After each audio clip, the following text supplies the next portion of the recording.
오늘 우리에게 주신 말씀은 요한복음 11장 17절에서 27절입니다. 함께 한 구절씩 번갈아가며 교독하시겠습니다. 예수께서 와셔보시니 나사로가 무덤에 있은 지 이미 나흘이라.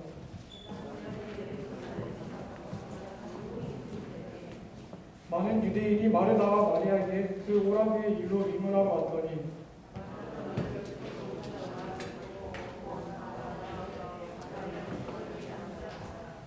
마르다가 예수께 여쭈하오되 주께서 여기 계셨더라면 내 오라버니가 죽지 아니하였겠나이다.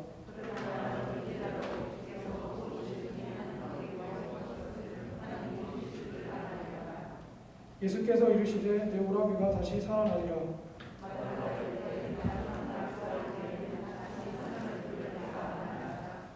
예수께서 이르시되 나는 부활이요 생명이니 나를 믿는 자는 죽어도 살겠고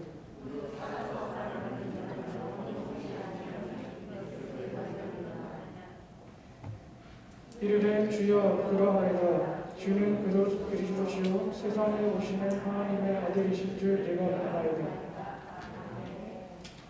엄준우 목사님께서 상황이 어려울 때 진짜가 드러난다라는 제목으로 말씀 선포하실 때 큰 은혜 받으시기 바랍니다.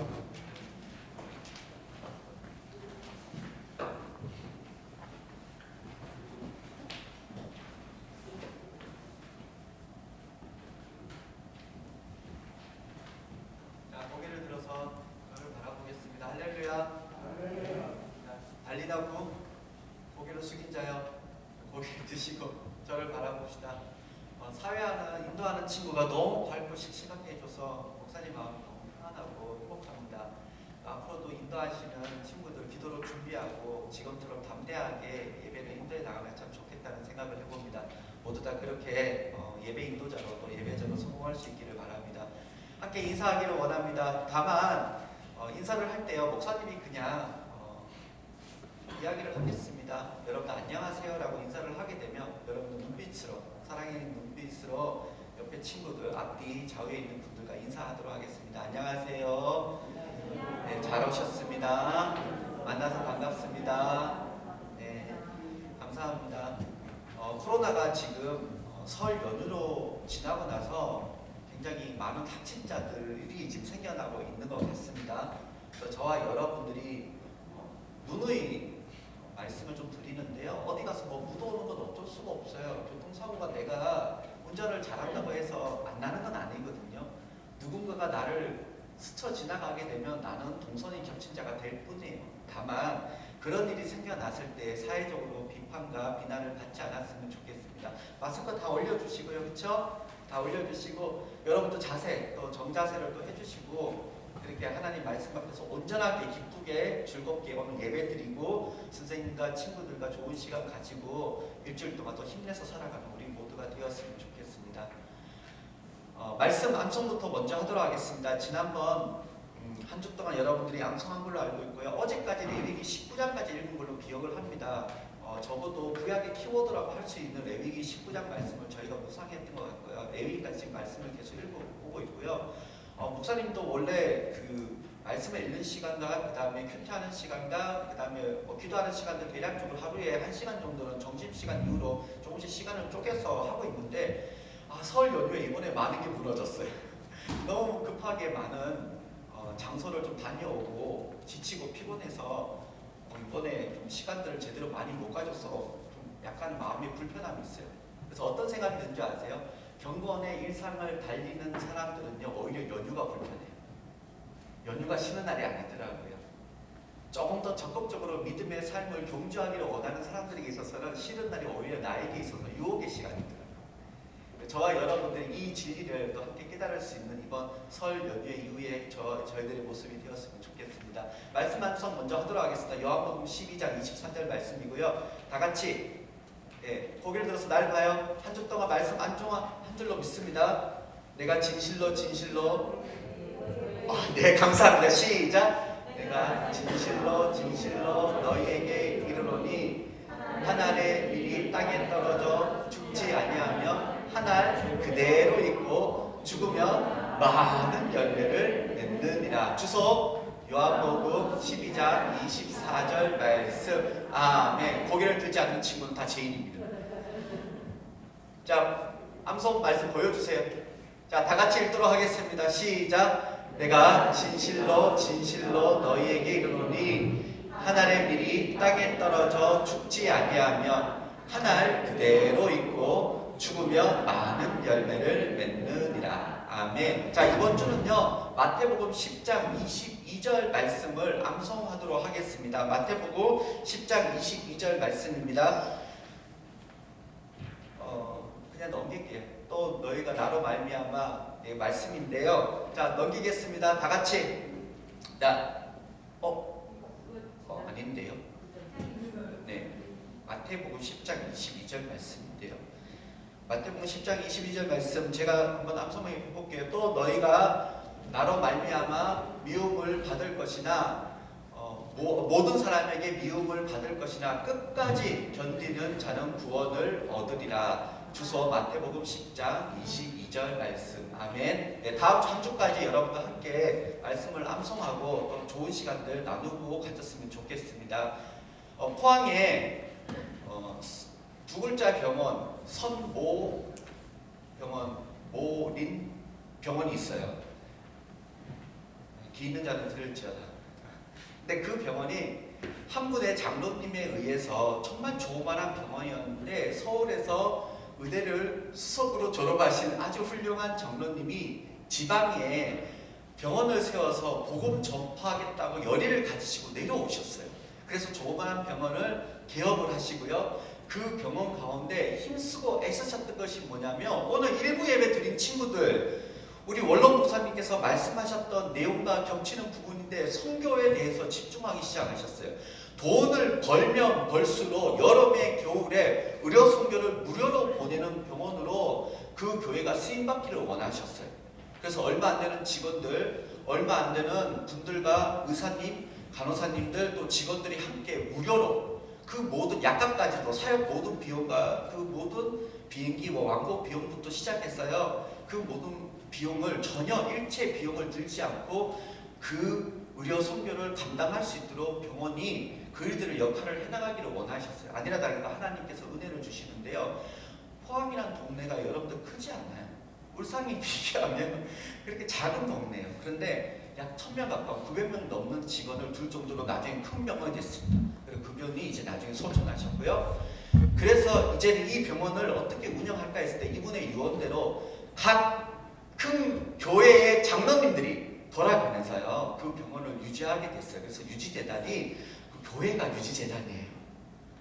그런데요 주변에 작은 병원들이 많이 생겨나고 시간이 지나고 또 주변에 큰 병원들이 더 커짐에 따라서 재정난으로 조금 어려움을 겪으셨어요.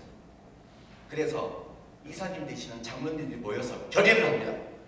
훌륭한 믿음의 운영진을 데리고 와서 이 병원을 다시 세우자, 살리자. 또 서울에서 좋은 분을 안수 집사님을 데리고 오셨어요. 그래서 이 병원에 대해서 컨설팅이 들어가고 그 병원이 이제 앞으로 다시 돈을 많이 벌 수 있도록 그렇게 그분의 지도를 받기로 했어요. 그분이 처음에는요 뭐 용지부터 시작해서 전기 이런 것들을 아끼셨는데 엄청난 돈을 아끼셨다고 그러더라고요. 그런데 그럼에도 불구하고 이 재정적인 부분들이 감당이 좀 안 되니까 그 힘들고 어려울 때 그분이 제일 먼저 그분이 했던 게 뭔지 아세요? 의료 선교 줄였어요. 그분이 했던 게 뭔지 아세요? 예배를 줄였어요. 무료로 예배하는 자들과 예배 봉사하는 자들을 오지 말라고 하고 원목이라고 그랬어요. 병원에서 일하는 목사님을 줄였어요. 일하시는 분들을 줄였어요. 그 병원이 가난한 자 또 목사님들을 50% DC를 해주는 제도가 있었는데 그거 다 없었어요. 재정적으로 순간적으로 1년 동안은 구했습니다. 근데 지금 어떻게 됐대요? 네. 망했어요. 어떻게 망했게요? 쫄딱 망했어요. 900명의 직원들이 죄송하지만 교회 욕하고 나갔어요. 교회에서 사람을 데리고 왔는데 그 사람이 오히려 월급을 못 주는 그런 운영진을 데리고 왔다고 교회 욕하고 900명이 나갔어요. 100명 정도가 3년 동안 월급 못 받고 이 병원, 기독교 병원을 세우겠다 살리겠다라고 해서요 3년 동안 월급 안 받고 지냈어요. 제가 왜 이렇게 잘 알고 있게요? 제 아내가 3년 동안 월급 안 받은 사람이거든요. 나라에서 구제금도 주대요. 제 사례비로 지낼 수 있는데도 나라에서 2번 정도 구제금도 받았어요. 왜 이런 일이 일어났을까라고 돌아볼 때요, 그분이 힘들고 어려울 때 잘못된 선택을 한 거겠죠. 잘못된 선택을 한 거겠죠. 한 번 더 병원 얘기를 또 할게요. 병원에, 모든 병원에, 큰 병원에 보면 호스피스 병동이라고요, 한 층을 병실을, 많은 병실을 한 층을 또는 2층을 이렇게 6개월 정도밖에 살지 못하는 말기암 환자들이나 또는 불치병에 의해서 죽을 날을 기다리고 있는 분들을 위해서 큰 병원들이 주로 운영하고 있는 죽은 자들을 죽을 뻔한 또 죽을 것 같은 분들을 위로하는 그런 신적으로 육체적으로 그분들을 이렇게 마음을 편안하게 하는 그런 의료 관련된 어떤 곳이 있고 그런 프로그램들이 있어요. 그런데요, 이 불치병 걸린 분들 중에 한 30% 이상은 또 치매에 걸렸네요. 예전에도 잠깐 말씀을 드렸는데 목사님들도 치매에 걸리시고요, 장로님들도 치매에 걸리시고요, 권사님들도 치매에 걸리셨어요. 그리고 그 병원에 이제 입원을 하게 되셨고요. 들은 얘기입니다. 정말로 누구나 잘 아는 목사님이 이제 은퇴하시고 교회를 건강하게 세우시고 은퇴하시고 그곳에 말기암 환자로 들어오셨는데 또 치매까지 걸리셨어요.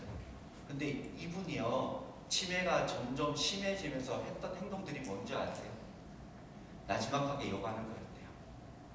주위에 저분이 목사님이라는 거, 대부분 다 교회에서 봉사하는 분들이 호스피스 병동에 많이 계시거든요. 그런데 저분이 그래서 목사님이라는 거 잘 아는데, 근데 그분이 치매에 걸리시니까 자기가 만났던 사람들을 기억 못하고 가족들 기억 못하니까요, 그때부터요 뭘 하셨냐면요, 만나는 사람마다 욕을 하고요, 그 소리가 크든지 작든지 자기의 있는 그 어떤 본능에 의해서 계속해서 그렇게 사셨다가 돌아가셨다는 이야기를 들었어요. 한 분의 권사님 얘기도 들었습니다. 안타까운 얘기인데요, 아들 내외만 보면 그렇게 욕하셨대요. 특히 며느리만 보면 그렇게 욕하셨대요. 명심보감에 보면요, 이런 얘기가 있대요. 명심보감, 제가 그걸 읽었는데 그 부분이 기억이 안 나는데, 명심보감에 보면 추운 겨울이 되면 소나무와 잣나무가 푸르름을 알 수 있다라는 말이 있대요. 그러니까 추우면 추울수록 대부분 낙엽이 떨어지겠죠, 나무는. 그리고 그 잎이 누렇게 되어지고 앙상하게 메말라가겠죠. 그런데 소나무와 잣나무는 사시사철 늘 푸름을 가지고 있는 나무잖아요. 힘들고 어려운 일을 당할 때 그 힘들고 어려움 당하는 가운데에서도 어떤 사람은 밝게 긍정적으로 반응하는 사람이 있고요, 또 그렇지 않는 사람이 있다는 것을 말하기 위함이에요. 목사님이요, 2가지 흑역사가 있어요. 결혼식은 전에 얘기한 것 같은데, 저 결혼식 나갔을 때 왼발 오른발 왼손 오른손 어떻게 나갈게요? 네, 처음에 같이 나갔어요. 창피해 죽겠어요. 지금도 생각하면요, 말도 안 돼요. 결혼을 제가 한번 결혼을 제가 이제 했잖아요.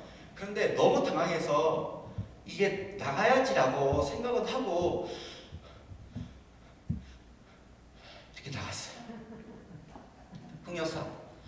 또 하나의 흑역사, 그 친척들 만나고 인사할 때 군대 용어를 계속 썼잖아요. 단아까를 썼잖아요. 그렇습니다. 예, 그렇습니다. 지난번 잠깐 말씀을 드린 것 같아요. 2년 동안 배운 게요, 내 결혼할 5년, 7년이 지난 다음에도요, 저도 모르게 힘들고 어렵고 불안하고 떨릴 때요, 군대 용어가 나오더라고요. 지금도 그거 생각하면요, 부끄럽고요, 아내가 그 얘기를 할 때마다 지금도 배꼽을 잡고 웃어요. 처음부터 끝까지 하나도 주저 없이 단아까를 썼거든요. 오늘 말씀의 내용, 여러분들 조금만 묵상하시면 어떤 말씀의 내용인지를 우리가 확인하게 될 겁니다. 오늘은 예수님께서 죽은 지 나흘이나 되는 한 사람을 만나러 가시는 때였어요. 그런데 죽은 자에게 좀 죄송해요. 죽은 자는 좀 미안한데, 생명이시고 그리스도이시고 하나님의 아들이시다 보니까 이 죽음을 못 본 채 할 수 없는 거예요. 그래서 죽음 앞에서 자기가 어떤 존재인지를 드러내세요. 불안하고 힘들고 어려운 그 상황에서 또 성경에 보면요, 비통해 하시고 긍휼히 여겼다는 말씀이 있어요. 예수님께서 사랑하는 자에게 다가가시고 그 사람이 죽음을 맞이했다는 소식을 들었을 때에, 그리고 그와 함께 울고 있는 사람들을 보셨을 때에 그 마음이 억누르는 그 감정을 주체할 수 없었던 것 같아요. 그랬더니요, 사실 이후에 예수님을 죽이고자 모의를 하는 일들이 일어납니다. 이 일들이 일어나고 난 다음에 예수님의 사역에 방해하는 일들이 일어나요. 사실 예수님이 본인이 누구신지 그동안 이야기했지만 오늘 이 사건이 없었더라면 예수님은 그냥 그렇게 계속해서 나는 하나님의 아들이야, 그리스도야라고 말을 했고 사람들이 그냥 마음에 반감만 가지고 지냈을 텐데, 오늘 이 사건 이후로 사람들이 죽일 것을 모의해요. 그럼에도 불구하고 왜 이런 일들을 본인이 하셨을까? 왜 보이셨을까? 생명이시고 하나님의 아들이시니까 이 죽음 앞에서는 이거 내 마음이 불일 듯 일어나는 거예요. 거부할 수밖에 없는 거예요. 그래서 예수님께서요, 자기가 어떤 존재인지를 이 사건을 통해서, 죽은 자는 미안해요. 죽은 자에게 미안하지만 어떤 자인지 본인을 다시 한번 더 밝히세요. 그리고 그것을 합답을 얻으세요. 그리고요, 오늘 읽지 않았지만 뒤에요, 이 죽은 자가 다시 살아납니다. 아멘. 오늘도 저와 여러분들 가운데 하나님 관계가 친밀하고요, 오늘 하나님이 긍휼히 여기는 자가 된다면 오늘 저와 여러분들 가운데 약했던 것들이 강하여지고, 오늘 우리 가운데 죽었던 것들이, 우리 가운데 멈추었던 것들이 다시금 생기를 얻고 살아나게 될 줄로 믿습니다. 아멘. 아멘. 오늘 예수님께서요, 오늘 그렇게 어려운 상황이 맞닥뜨렸을 때 오히려 자기 자신이 누구인지가 더 명확하게 드러나는 사건이 오늘 말씀이에요. 근데 여기에 두 사람의 반응을 또한 볼 수 있습니다. 누구냐면요, 마르다와 마리아예요. 마리아는 오늘 본문에 우리가 읽지는 않았지만 뒤에 나오고 있고요, 마르다는 지금 여러분들이 말씀 읽었던 그대로예요. 오늘 이 죽음의 사건, 오빠의 죽음의 사건을 통해서 예수님에 대한 신앙의 분명한 고백을 하는 마리아와 마르다와, 이후에 우리 오빠 예수님 계셨으면 안 죽었을 텐데, 단순히 구원자가 아니라 그리스도가 아니라 사람을 고쳐줄 만한 분으로만 인식했던 그 마리아의 신앙의 대조적인 모습을 발견할 수 있어요. 둘 다 신앙이 나쁘다는 거 아닙니다. 둘 다 신앙이 안 좋다는 거 아니에요. 다만 오늘 이 죽음 앞에서, 힘들고 어려운 사건 앞에서 예수님의 모습과 또 마르다와 마리아의 모습을 통해서 우리가 발견할 수 있는 것이 있는데, 어려운 일이 상하니까요, 이 사람이 진짜 믿음의 사람인지 아닌지를 우리가 확인할 수 있더라는 거예요. 김남국의 순교자라는 책이 있습니다. 목사님이요, 이 책을 가지고 청년 때 목사님 가르쳤던 목사님께 말씀을 듣고요, 이후에 언제 읽을까 싶어서 뒤늦게 1965년도 작품이고요, 김웅국의 그 순교자라는 작품입니다. 이 작품에 보면요, 14명의 목사님이 계신데 6.25 때 12분이 순교를 당하세요. 두 분이 남습니다. 두 분의 목사님이 남는데 한 분은 정신병자가 되어버리셨어요. 그래서 한 분이 남아 계셨는데 이분을 인터뷰하는 장면의 내용이 이 소설의 내용이에요. 그런데요, 처음에는 이 한 분이 어떤 사람으로, 살아남은 한 분이 어떤 사람으로 소개가 되냐면, 한 분은 이제 정신병자가 됐어요. 그 남은 한 분은 예수님을 배반해서 살아나간 것으로 그렇게 이야기는 시작되어집니다. 12분의 목사님들은요, 하나님을 찬양하다가 돌아가신 걸로 그렇게 이야기가 나와 있어요. 근데 마지막 말미에 갑자기 역전이 됩니다. 알고 보니까요, 그 12분의 목사님이 살려달라고 얘기해서 공산당이 어이없어서 죽였대요. 나중에 북한군 대장을 만나서 그 대장의 인터뷰와 그 대장의 이야기를 이제 녹취를 하고요, 기록을 하는 장면에서 알게 된 사실이 뭐냐면, 한 분의 목사님, 차라리 나를 죽여달라고, 그 두 분의 목사님, 이제 정신병자 된 목사님과 자기 남은 목사님, 차라리 죽여달라고 얘기했더니 오히려 그 죽여달라고 얘기했던 그것이 너무나 기특해서 그 북한군 대장이 살려주고, 오히려 삭삭 빌었던 예수님을 부인했던 12명의 목사님은 그렇게 형장이 이슬로 이렇게 사라지게 되는 소설책입니다. 진짜 있었던 일은 아니에요. 그러면서 진정한 순교자는 누구냐? 진정한 순교자는 누구냐에 대해서 우리에게 의문을 던져주고 있는데, 그분이 예수님 믿는 사람이에요. 그 책의 내용이에요. 코로나가 지금 창궐하고 있습니다. 그렇죠? 이때 여러분들 마음에 어떤 마음이 드세요? 뭐 얼마 되지 않아요. 코로나 얼마 돼요 지금? 코로나 얼마 돼요? 네, 2만 명, 3만 명. 네, 울산이 얼마예요? 어제? 어제 장난 아니던데요. 네, 500, 뭐 얼마 안 돼요. 500명 정도 돼요. 한 이틀 사이에 곱하기 2배가 뛰어가지고 깜짝 놀랐어요. 무슨 뻥튀기도 아니고. 근데 이때요, 당황할 때, 힘들 때, 어려울 때 오늘 하나님께서 여러분들의 신앙을 보실 겁니다. 코로나뿐만 아니에요.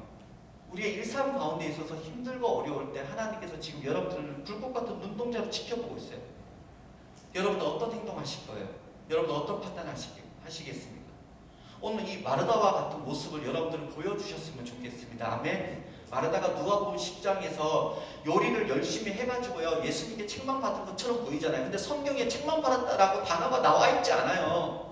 마르다가요 이 좋은 편을 택하지 않았다. 너가 여러 가지 분주해서 많은 일들을 해나간 거 그런데 더 좋은 편을 택하라고 예수님의 겉면의 말씀을 들었지 믿음이 없는 자야라고 소리를 듣지 않았어요. 다시 말해서요 우리가 알고 있는 마르다의 진짜 모습은 오늘 이 어려울 때 보니까 참 믿음의 사람이라는 걸 알게 됐다는 거예요. 저와 여러분들도 보이는 모습에 속지 마세요. 목사님 보이는 모습에 속지 마세요. 정말로 내가 어려울 때 어떻게 행동하는지 모습에 따라서 여러분들 판단할 수 있길 바랍니다. 그리고 감히 여러분께 말씀드립니다. 여러분들 힘들고 어려울 때 선한 하나님의 사람의 모습을 보여주실 수 있기를 예수님의 이름으로 축원합니다. 아멘. 저와 여러분들이 그것이 있을 때 하나님이 기쁨을 이기지 못하시는 그 은혜와 그 사랑이 오늘 우리 가운데 넘칠 줄로 믿습니다. 베드로요, 요나요, 하나님 앞에서 호언장담했던 선지자요 제자였잖아요. 근데 어떻게 됐어요? 하나님 말씀이 떨어지니까 요나 어떻게 했어요? 도망갔잖아요. 베드로 어떻게 했어요? 도망갔잖아요. 얼마나 멀쩡한 사람이 되지 않았으면 좋겠습니다. 겉모습만 믿음의 사람이 되지 않았으면 좋겠습니다. 오늘 저와 여러분들이 힘들고 어려운 일을 여러분들 주실 때에 믿음의 결단과 판단을 해나갈 수 있는 저와 우리들이 될 수 있기를 바랍니다. 아멘. 지난주 말씀 기억하시나요? 지난주에 왜 사람이 화를 낸다고 여러분들 말씀 기억하시나요? 죄송합니다. 괜히 지난주 꺼내가지고 지난주에 사람을 왜 화가 내는지에 대해서 잠깐 얘기를 했어요. 말씀을 나눴어요. 뭐 지난날의 삶이 울분이 있었겠죠. 어려움이 있었겠죠. 또 수위가 있든 또 참 어려움이 계속 쌓여졌겠죠. 그래서 한순간에 터졌겠죠. 근데 사람이 흥분하고 또 사람이 신경질 내는 그 이유 중에 하나가 오늘 평상시에 우리가 경건의 삶을 살지 못했던 그런 연약함이 있지 않냐는 거예요. 말씀 암송이 그래서 중요합니다. 말씀 읽기가 그래서 중요해요. 여러분들의 생각대로 사지 마시고 말씀이 여러분들이 이끄는 삶을 살아갈 수 있기를 바랍니다. 오늘 그 삶을 살아갈 때에 여러분들 지는 것 같지만 아무것도 아닌 것 같지만 무명한 것 같지만 하나님께서 유명한 자로 오늘 여러분들 가운데 여러분의 동력자로 하나님께서 일하실 줄로 믿습니다. 그래서 약한 것이 강하게 되고요. 가난한 자가 부하게 되고요. 하나님의 은혜와 은총을 입은 자로서 이 땅 가운데 머리가 되어지는 놀라운 인생을 살아가게 될 줄로 믿습니다. 여러분들 힘들죠? 그렇지만 이 문제 넘어 계신 하나님을 바라볼 수 있는 저와 우리들이 되셔서 이 문제 너머에 계신 하나님 때문에 소망을 가지고 기대를 가지고 긍정을 가지고 나아갈 수 있는 그래서 이 코로나 가운데 세상에 오히려 소망을 줄 수 있는 저와 우리들의 삶이 될 수 있기를 예수님의 이름으로 축원합니다. 아멘. 찬양팀 앞으로 나와주시고요.